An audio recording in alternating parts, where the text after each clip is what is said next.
Howdy, I'm Lee Wilson, and this is TGO Wyoming, on the move. And today on my drive home, I want to talk about why I carry Glocks. And this is kind of an elaborate story here. So I'll start at the beginning.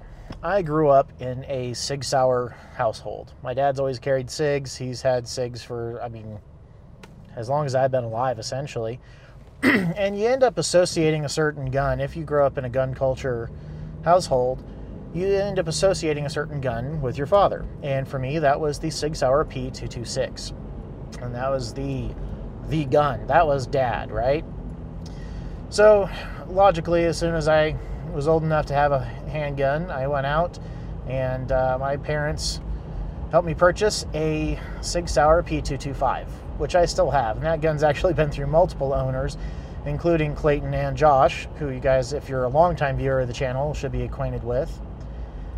And it eventually came back around to me, but that was my first handgun ever. And after moving away from SIGs, I ended up flirting with a 1911 for a little while, but it was miserable to carry, and I just should have gotten a different 1911. It was not the exact one that I really wanted, but it was one I could afford at the time.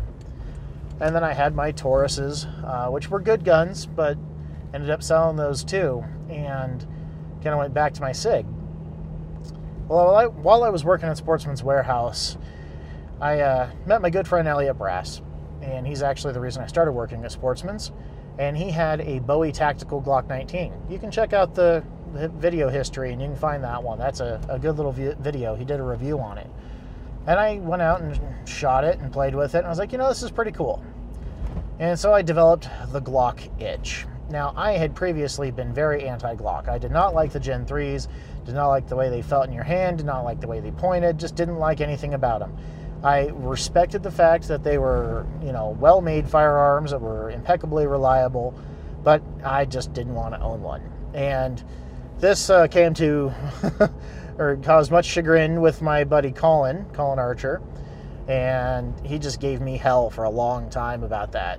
And I shot several of his Gen 3 Glocks, and they weren't for me. And so we kind of bantered back and forth, and I was a hardcore SIG guy, but I got the Glock itch, which I call the glitch, all right? So the glitch had me. So I decided to perform a Glock 19. I really wanted a 17. It felt better in my hands, and I liked them better. The Gen 4s had just been released. This is back in 2012. And decided, you know what, I'll do the 19 because I'm going to carry this concealed, and the 19 makes a better concealed carry gun. So I proformed it, got it directly from Glock, and it came in, and it was one of the first generations of the Gen 4, which that's back when they had changed over to a different coating system on the slides. So mine actually has some pretty decent slide wear, whereas the previous generations were just about indestructible as far as the finish goes. So I shot it, and I shot it, and I shot it a lot. I shot thousands upon thousands upon thousands of rounds through that gun. I shot it Steel Challenge. I shot it just every week. Back in the day, I was going out and shooting at least 500 rounds a week, at minimum. And I did this for quite some time. So that gun proved to be very reliable, very durable, and just overall great. In fact, it's still sitting right next to me in my camera bag. It's my go-to. So I just kept going and going and going. And then the Glock 43 came out. I was like, you know what? I love my 19, but I want something smaller and lighter. Now, I had previously, just before the 43 came out, I thought about a 42, but I didn't really want to carry another 380. I already had my little Taurus for that, and my 738 there. It was, good little pistol, but it has a tiny little pocket gun. So I decided, well, maybe I'll buy a Smith & Wesson Shield. My wife had a Shield, or still has a Shield, and it's a great gun. Shoots well, shoots about like a full-size gun does, just due to the frame design. And I was like, you know what? The Shield's less expensive, but I gotta try the 43. I just had to try it. So one came into Sportsman's, and I went and snatched it up, shot it, and was very, very pleased with it. I'm carrying it right now, and it's my everyday carry gun. That is my go-to, because it's light, it's small, it's totally unobtrusive, and you really can't see it. It just doesn't print. It disappears with my holster.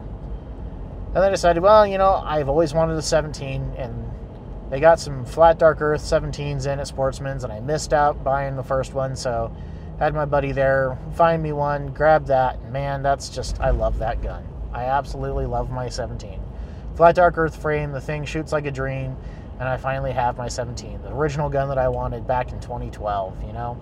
It's 4 years ago. That's a good long time to want a gun and not have it.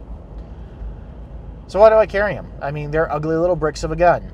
And, I mean, I know a lot of people think Glocks are pretty, but if you look at a Glock and you compare it to a Browning High Power, the High Power is a visually much more stunning gun. A 1911 is a better looking gun. But Glocks they're pretty in their own right because they're reliable, because they're solid, because these little bricks of a gun with a polymer frame always seem to work. And yes, you can kill them. Yes, they, do explode every once in a while. And they're not perfect. They're not infallible guns, but nothing is. But for the price point, for $670, $680, it's hard to beat, brand new. And you can buy a used Glock, and you can pretty much guarantee if you get a used Glock, a Gen 2 or a Gen 3, it's going to work. It's going to shoot. It's going to do exactly what you need it to do. And you can pick them up relatively inexpensively on the used market. I don't generally buy used guns, so I picked up, my brand new 17 Gen 4. So the Gen 4 fits my hand a lot better. They did some major restructuring on it, changed the guide rod system over to a dual captured spring, which has its pros and cons. I've noticed that the frame flexes a little bit more on the Gen 4s than it does on the Gen 3s, which may or may not be an issue, but you can see it under high-speed footage, and you can tell the flashlight bounces around a little bit more just due to the lack of extra material on the frame. But they slimmed down the grip, and overall, while it is still the same grip angle, for me, it just fits the hand so much better. And of course, they gave everybody the option of having the medium and the large back straps too, to fit everybody's hand. The grip texture is good. The triggers, while not excellent, are definitely more than serviceable, and they're easy to fix. I mean, easy to operate on. Every new Glock trigger I get, I don't really do anything serious to it. I just polish it. I get out my Dremel and my buffing wheel and some flits, and I just polish it till it's a mere shine, and I tell you what, it smooths out the trigger, drops the weight just a little bit, but I still maintain all my factory parts, and it's the way to do it. I'll do a little video on the cheap trigger jobs and how I particularly do it. And yeah, solid, reliable. They fit the hand well, at least the Gen 4s for me do. And I found now that I've shot the Gen 4 enough that I can shoot a Gen 3 just fine, and it does not bother me like it did, back in 08, 09 when I was shooting the Gen 3s.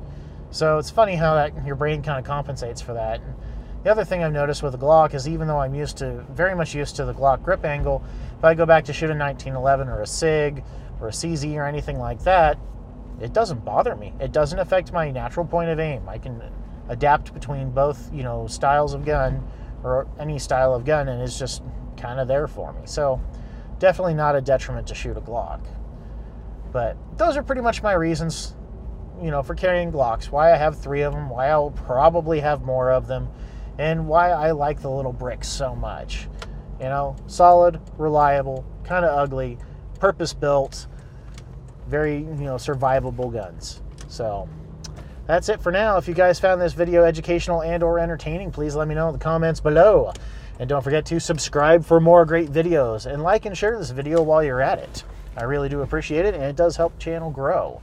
So, as always, thanks again for watching. Stay safe, shoot straight, and I'll see y'all next time.